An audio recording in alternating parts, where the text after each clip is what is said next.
Good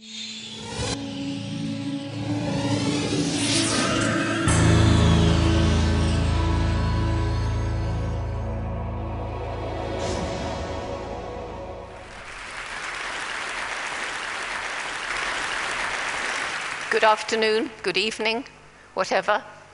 We can go Jumbo, Guten Abend, Bonsoir, but we can also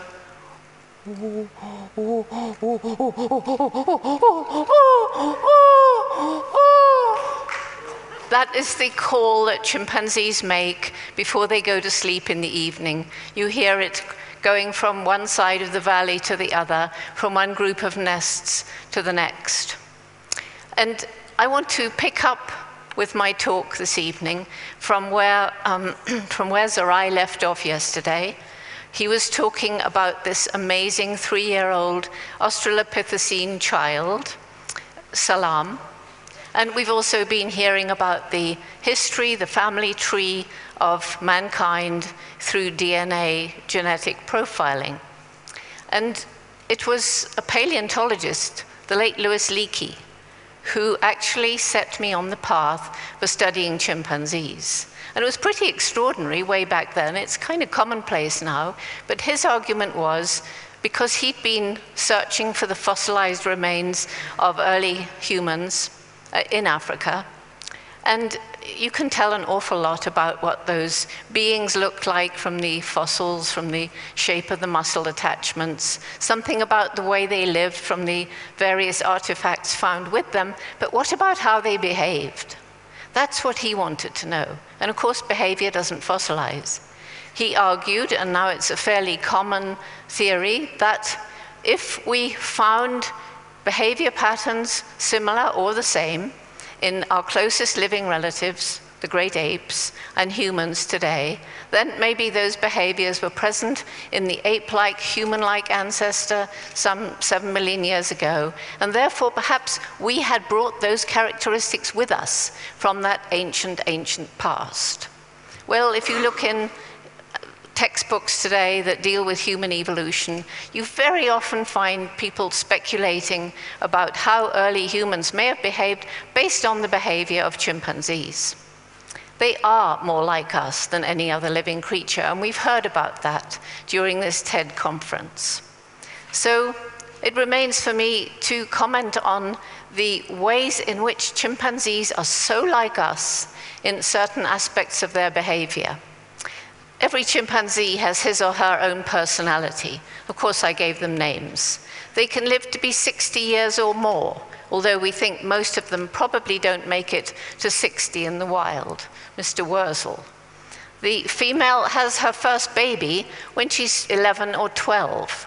Thereafter, she has one baby only every 5 or 6 years, a long period of childhood dependency when the child is nursing, sleeping with the mother at night, and riding on her back. And we believe that this long period of childhood is important for chimpanzees just as it is for us in relation to learning. As the brain becomes ever more complex during evolution in different forms of animals, so we find that learning plays an ever more important role in individuals' life history. And young chimpanzees spend a lot of time watching what their elders do. We know now that they're capable of imitating behaviors that they see, and we believe that it's in this way that the different tool-using behaviors that have now been seen in all the different chimpanzee populations studied in Africa, how these are passed from one generation to the next through observation, imitation, and practice, so that we can describe these tool-using behaviors as primitive culture. Chimpanzees don't have spoken language. We've talked about that. They do have a very rich repertoire of postures and gestures, many of which are similar or even identical to ours and be formed in the same context. Greeting chimpanzees, embracing. They also kiss, hold hands, pat one another on the back, and they swagger and they throw rocks. In chimpanzee society, we find many examples of compassion, precursors to love, and true altruism. Unfortunately, they, like us, have a dark side to their nature. They're capable of extreme brutality, even a kind of primitive war. And these really aggressive behaviors, for the most part, are directed against individuals of the neighboring social group. They are very territorially aggressive. Chimpanzees, I believe, more than any other living creature, has helped us to understand that, after all, there is no sharp line between humans and the rest of the animal kingdom. It's a very blurry line, and it's getting more blurry all the time as we make even more observations. The study that I began in 1960 is still continuing to this day. And these chimpanzees living their complex social lives in the wild have helped more than anything else to make us realize we are part of and not separated from the amazing animals with whom we share the planet. So it's pretty sad to find that chimpanzees, like so many other creatures around the world, are losing their habitats. This is just one photograph from the air, and it shows you the forested highlands of Gamba. And it was when I flew over the whole area about 16 years ago and realized that outside the park, this forest, which in 1960 had stretched almost unbroken along the eastern shore of Lake Tanganyika, which is where the tiny 30-square-mile Gombe National Park lies, that a question came to my mind: how can we even try to save these famous chimpanzees when the people living around the national park are struggling to survive? More people living there than the land could possibly support. The numbers increased by refugees pouring in from Burundi and over the lake from Congo. And very poor people, they couldn't afford to buy food for elsewhere. This led to a program which we call Take Care. It's a very holistic way of improving the lives of the people living in the villages around the park. It started small with 12 villages. It's now in 24. There isn't time to go into it, but it's including things like tree nurseries, methods of farming most suitable to this now very degraded, almost desert-like land up in these mountains, ways of controlling, preventing soil erosion, ways of reclaiming overused farmland so that within 2 years they can again be productive, working to help the villagers obtain fresh water from wells, perhaps build some schoolrooms. Most important of all, I believe, is working with small groups of women, providing them with opportunities for microcredit loans. And we've got, as is the case around the world, about 95% of all loans returned. Empowering women, working with education, providing scholarships for girls so they can finish secondary school, in the clear understanding that all around the world, as women's education improves, family size drops. We provide information about family planning and about HIV/AIDS. And as a result of this program, something's happening for conservation. What's happening for conservation is that the farmers living in these 24 villages, instead of looking on us as a bunch of white people coming to study a whole bunch of monkeys, and by the way, many of the staff are now Tanzanian, but when we began the Take Care program, it was a Tanzanian team going into the villages. It was a Tanzanian team talking to the villagers, asking what they were interested in. Were they interested in conservation? Absolutely not. They were interested in health. They were interested in education. And as time went on, and as their situation began to improve, they began to understand ever more about the need for conservation. They began to understand that as the upper levels of the hills were denuded of trees, so you got this terrible soil erosion and mudslides. Today, we are developing what we call the Greater Gombe ecosystem. This is an area way outside the national park, stretching out into all these very degraded lands. And as these villagers have a better standard of life, they are actually agreeing to put between 10 and 20% of their land in the highlands aside, so that once again, as the trees grow back, the chimpanzees will have leafy corridors through which they can travel to interact, as they must for genetic viability, with other remnant groups outside the national park. So Take Care is a success. We're replicating it in other parts of Africa, around other wilderness areas which are faced with extreme population pressure. The problems in Africa, however, as we've been discussing for the whole of these first couple of days of TED, are major problems. There is a great deal of poverty. And when you get large numbers of people living in land that is not that fertile, particularly when you cut down trees and you leave the soil open to the wind for erosion, as desperate populations cut down more and more trees so that they can try and grow food for themselves and their families, what's going to happen? Something's got to give. And the other problems in not only Africa, but the rest of the developing world, and indeed everywhere. What are we doing to our planet? You know, the famous scientist E.O. Wilson said that if every person on this planet attains the standard of living of the average European or American, we need 3 new planets. Today they're saying 4, but we don't have them. We've got 1. And what's happened? I mean, the question here is, here we are, arguably the most intelligent being that's ever walked planet Earth, with this extraordinary brain, capable of the kind of technology that is so well illustrated by these TED conferences. And yet we're destroying the only home we have. The indigenous people around the world, before they made a major decision, used to sit around and ask themselves, how does this decision affect our people 7 generations ahead? Today, major decisions, and I'm not particularly talking about Africa here, but the developed world, major decisions involving millions of dollars and millions of people are often based on how will this affect the next shareholders meeting. And these decisions affect Africa. As I began traveling around Africa talking about the problems faced by chimpanzees and their vanishing forests, I realized more and more how so many of Africa's problems could be laid at the door of previous colonial exploitation. So I began traveling outside Africa, talking in Europe, talking in the United States, going to Asia. And everywhere there were these terrible problems. And you know the kind I'm talking about. I'm talking about pollution. The air that we breathe often poisons us. The earth is poisoning our foods. The water. Water is perhaps one of the most crucial issues that we're going to face in this century.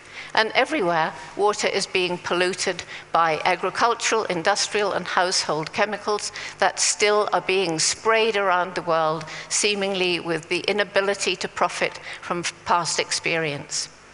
The mangroves are being cut down. The effects of things like the tsunami get worse. We've talked about the soil erosion. We have the reckless burning of fossil fuels, along with other greenhouse gases, so-called, leading to climate change. Finally, all around the world, people have begun to believe that there is something going on very wrong with our climate. All around the world, climates are mixed up. And it's the poor people who are affected worse. It's Africa that already is affected. In many parts of sub-Saharan Africa, the droughts are so much worse, and when the rain does come, it so often leads to flooding and added distress. And the cycle of poverty and hunger and disease, and the numbers of people living in an area that the land cannot support, who are too poor to buy food, who can't move away because the whole land is degraded. And so you get desertification creeping as the last of the trees are cut down. And this kind of thing is not just in Africa, it's all over the world. So it wasn't surprising to me that as I was traveling around the world, I met so many young people who seemed to have lost hope. We seem to have lost wisdom, the wisdom of the indigenous people. I asked a question, why? Well, do you think there could be some kind of disconnect between this extraordinarily clever brain, the kind of brain that the TED technologies exemplify, and the human heart? Talking about it in the non-scientific term, in terms of love and compassion. Is there some disconnect?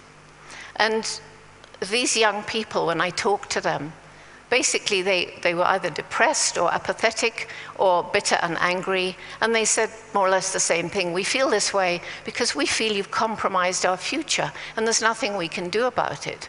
We have compromised their future. I've got 3 little grandchildren, and every time I look at them and I think how we've harmed this beautiful planet since I was their age, I feel this desperation. And that led to this program we call Roots and Shoots, which began right here in Tanzania and has now spread to 97 countries around the world. It's symbolic. Roots make a firm foundation. Shoots seem tiny. To reach the sun, they can break through a brick wall. See the brick wall as all these problems we've inflicted on the planet, environmental and social. It's a message of hope. Hundreds and thousands of young people around the world can break through and can make this a better world for all living things. Most important message of Roots and Shoots, every single one of us makes a difference every single day. We have a choice. Every one of us in this room, we have a choice as to what kind of difference we want to make. The very poor have no choice. It's up to us to change things so that the poor have choice as well.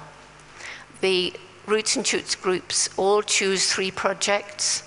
It depends on how old they are and which country, whether they're inner city or rural, as to what kinds of projects. But basically we have programs now from preschool right through university with more and more adults starting their own Roots and Shoots groups.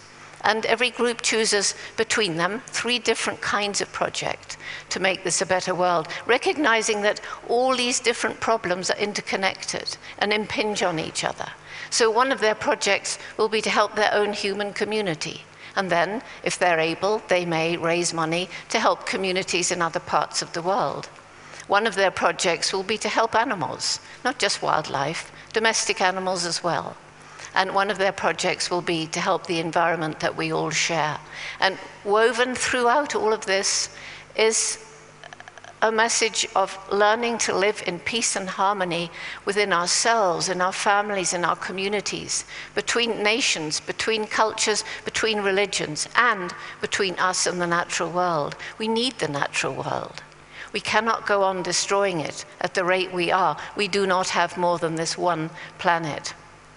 Just picking 1 or 2 of the projects right here in Africa that the Roots and Shoots groups are doing, 1 or 2 projects only, in Tanzania, in Uganda, Kenya, South Africa, Congo, Brazzaville, Sierra Leone, Cameroon, and other groups. And as I say, it's in 97 countries around the world. Of course, they're planting trees, they're growing organic vegetables, they're working in the refugee camps with chickens and selling the eggs for a little amount of money, or just using them to feed their families, and feeling a sense of pride and empowerment because they're no longer helpless and depending on others with their vegetables and their chickens. It's being used in Uganda to give some psychological help to ex-child soldiers. Doing projects like this is bringing them out of themselves. Once again, they're a useful member of society. We have this program in prisons as well. So there's no time for more Roots and Shoots now. But they're also working on HIV/AIDS. That's a very important component of Roots and Shoots, with older kids talking to younger ones, and unwanted pregnancies and things like that, which young people listen to better from other youth rather than adults. Hope. That's the question I get asked as I'm going around the world. Jane, you've seen so many terrible things. You've seen your chimpanzees decrease in number from about 1 million at the turn of the century to no more than 150,000 now, and the same with so many other animals. Forests disappearing, deserts where once there was forest. Do you really have hope? Well, yes. You can't come to a conference like TED and not have hope, can you? And of course there's hope. One is this amazing human brain. And I mean, think of the technologies. And I've just been so thrilled, finally, to come to people talking about compost latrines. It's one of my hobby horses. We just flush all this water down the lavatory. It's terrible. And then talking about renewable energy. Desperately important. Do we care about the planet for our children? How many of us have children or grandchildren, nieces, nephews? Do we care about their future? And if we care about their future, we, as the elite around the world, we can do something about it. We can make choices as to how we live each day, what we buy, what we wear, and choose to make these choices with the question, how will this affect the environment around me? How will it affect the life of my child when he or she grows up, or my grandchild, or whatever it is? So the human brain coupled with the human heart, and we join hands around the world, and that's what TED is helping so well with, and Google, who help us, and ESRI are helping us with mapping in Gamba National Park. All of these technologies we can use. Now let's link them, and it's beginning to happen, isn't it? You've heard about it this afternoon. It's beginning to happen, this change, this sea change that we must have if we care about the future. And next reason for hope, nature is amazingly resilient. You can take an area that's absolutely destroyed with time and perhaps some help. It can regenerate. And an example is the Take Care program I told you, where seemingly dead tree stumps, if you stop hacking them for firewood, which you don't need to because you have woodlots, then in 5 years you can have a 30-foot tree. And animals, almost on the brink of extinction, can be given a second chance. That's my next book. It's inspiring. And it brings me to my last category of hope. And we've heard about this so much in the last 2 days. This indomitable human spirit. This determination of people, the resilience of the human spirit.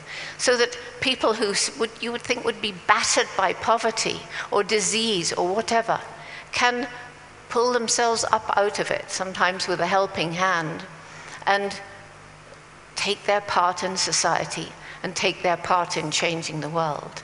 And just to think of 1 or 2 people out of Africa who are just really inspiring, when we could make a very long list, but obviously Nelson Mandela, emerging from 17 years of hard physical labor, 23 years of imprisonment, with this amazing ability to forgive, so that he could lead his nation out of the evil regime of apartheid without a bloodbath. Ken Saro-Wiwa in Nigeria, who took on the giant oil companies, and although people around the world tried their best, was executed. People like this are so inspirational. People like this are the role models we need for young Africans. And we need some environmental role models as well, and I've been hearing some of them today. So I'm really grateful for this opportunity to share this message again with everyone at TED. And I hope that some of us can get together and talk about some of these things, especially the Roots and Shoots program. And just a last word on that, the young woman who's running this entire conference center, I met her today. She came up so excited with her certificate. She was Roots and Shoots. She was in the leadership in Dar es Salaam. She said it's helped her to do what she's doing. And it was very, very exciting for me to meet her and see just one example of how young people, when they are empowered, given the opportunity to take action, to make the world a better place, truly are our hope for tomorrow. Thank you.